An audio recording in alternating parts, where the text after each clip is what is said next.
पौराणिक कथाओं के अनुसार रावण बहुत शक्तिशाली था और बहुत बलवान था। वो जो सोचता था वो कर देता था। रावण भोलेनाथ का बहुत बड़ा भक्त था।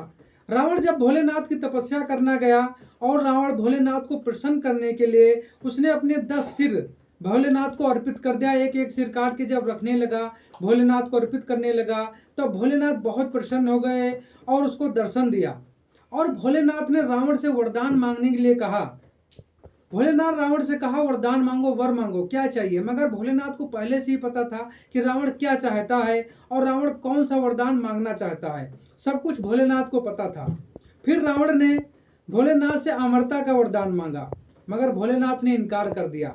भोलेनाथ ने कहा नहीं, ऐसा नहीं हो सकता, यह विधि के विधान के अनुकूल है। जिसने धरती पे जन्म लिया है उसे मरना ही है, ऐसा कभी नहीं हो सकता। पर रावण ने हट करने लगा। रावण बोला नहीं, मुझे अमरता का वरदान ही चाहिए। फिर भोलेनाथ ने कहा ठीक है, मैं आपकी बात मानने के लिए तैयार हूं, मगर इससे पहले हमारा एक काम करना होगा आपको।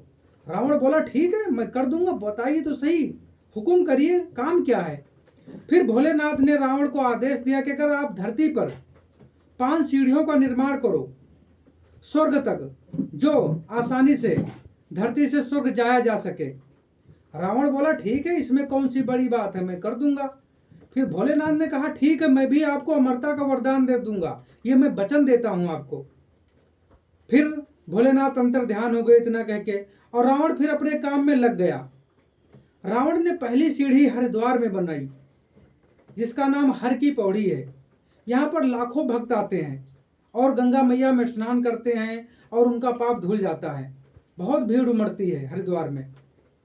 फिर रावण ने दूसरी सीढ़ी का निर्माण हिमाचल प्रदेश में किया, जो पौड़ीवाला में स्थित है।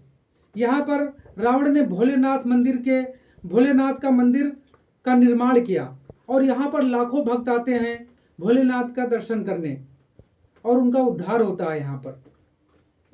फिर रावण ने तीसरी सीढ़ी का निर्माण करने के लिए सोचा। फिर रावण ने तीसरी सीढ़ी का निर्माण हिमाचल प्रदेश में सिरमौर जिले में किया, जो चूड़ेश्वर महादेव मंदिर के नाम से जाना जाता है और विख्यात हुआ। यहाँ पर भी भोलेनाथ के लाखों भक्त आते हैं रोज भोलेनाथ के दर्शन करने के लिए और उनकी मनोकामना पूरी होती है। फिर रावण ने चौथी सीढ़ी का निर्माण किया, जो किन्नर कैलाश में है। यहाँ पर भी भोलेनाथ के लाखों भक्त आते हैं भोलेनाथ के दर्शन करने के लिए। जब चौथी सीढ़ी का निर्माण रावण ने कर दिया, 4 सीढ़ी बना दिया रावण ने। जब 5वीं सीढ़ी बनाने की बारी आई तो रावण सो गया, उसको नींद आ गई। रावण 5वीं सीढ़ी का निर्माण नहीं कर सका और रावण अपने काम में विफल हो गया।